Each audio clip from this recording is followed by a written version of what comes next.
right, John, who won the Zach Brown Band tickets this morning? Got Brent called in from Shawnee and his number 7, and is the winner. Looking forward to going to the show September 10th at T-Mobile Center. Very nice. Congratulations, my man. Congratulations. All right, that time of the morning here on KCMO. Let's go. 95.7 KCMO Talk Radio.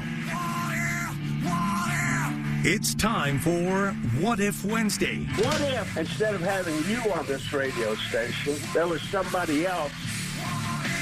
All right, John, what do you have for me on a What If Wednesday, brother? All right, what if the Kansas City Star just couldn't help itself today? Well, then it would just be another day that ends in Y.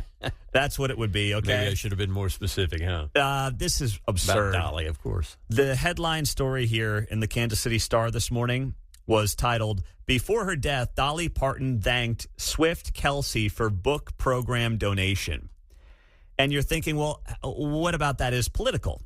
Well, the Kansas City Star, their headline story and angle today on Dolly Parton's death was Travis Kelce and Taylor Swift giving $2 million to Dolly Parton's Imagination Library early literacy program. And what do they end up writing here? The donation by Swift and Kelsey was especially timely in Missouri, where state legislators cut more than half the funding to Parton's program for the upcoming fiscal year as part of a controversial education spending bill. They want to rag and rip on Republicans in a story about Dolly Parton's death in the Kansas City Star. Literally everything the Star does is viewed at through the prism of how do we make Republicans look bad? Mm-hmm. Even Dolly Parton dying at 80 from cancer is a chance for them to be like, okay, so this happened. Now, what's the plan to make Republicans look like bad people? That's it. That's what they do. I mean, they've sliced and diced this operation down to the bones. But as far as I'm concerned, the issue is they're not whacking enough. They're just not. They're not, man. I mean, by the way, Missouri was giving Dolly Parton's literacy program $6 million a year. Now they're giving it $2 million a year. And they're going to try to do more of a public-private partnership, which is what Kansas does with Dolly's program. Laura Kelly signed that bill in 23.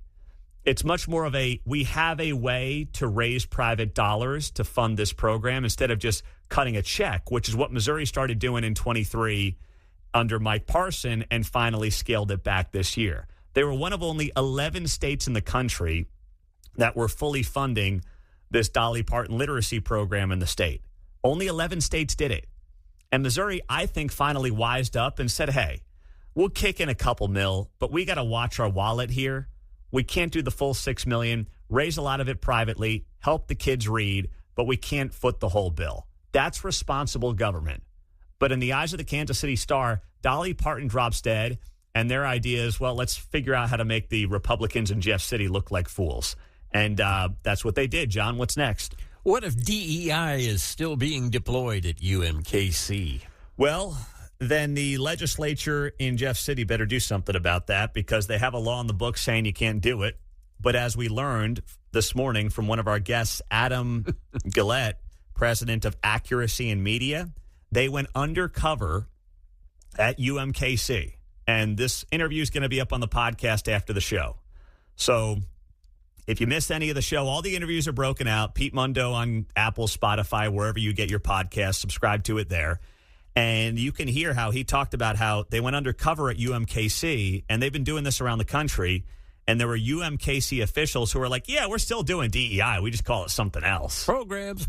Can't tell the players without the program. Yeah. Yeah, so they've moved them from the red office to the blue office and the purple office. Gave them new business cards. You know, they're not director of DEI anymore. It's probably the DEI director. Yeah. Yeah. You know, they give them nice new names that are less triggering or less obvious, but they're still doing it. And that video is up on their YouTube channel. So look for Accuracy in Media, and I would share it with the legislature. I will share it with members of the legislature after the show and be like, guys, you know, if UMKC is breaking state law here, it's kind of your job to do something about it and get this all fixed. So We'll see if they do it. I hope that they do. But, at the same time, I'm not going to hold my breath on it. All right. What if the Royals sweep the Jays this week? Well, then they are officially back in the playoff picture, okay? The Royals have won 9 straight. They are 8 games back of the wild card with 5 weeks left. If they take 2 more tonight in Toronto, tomorrow night in Toronto, after winning last night, 5-3, I'm going to put them back in the playoff picture because then they go to Cleveland to take on the Indians, and they are going to be going up against a team that right now holds the final spot in the wild card. So they could be 6, maybe 7 games back, going to Cleveland with a chance to cut that lead down even further. Why not? It's crazy, but why not?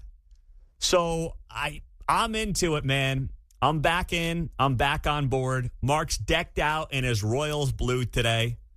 Did I say Indians? I meant Guardians. My bad. It's okay. All right. Can they just change the name back, please? It's too much. I can't remember the Guardians. I can't remember the Commanders. Can we just go back to Indians and Redskins? Is that too much to ask? Probably is. All right.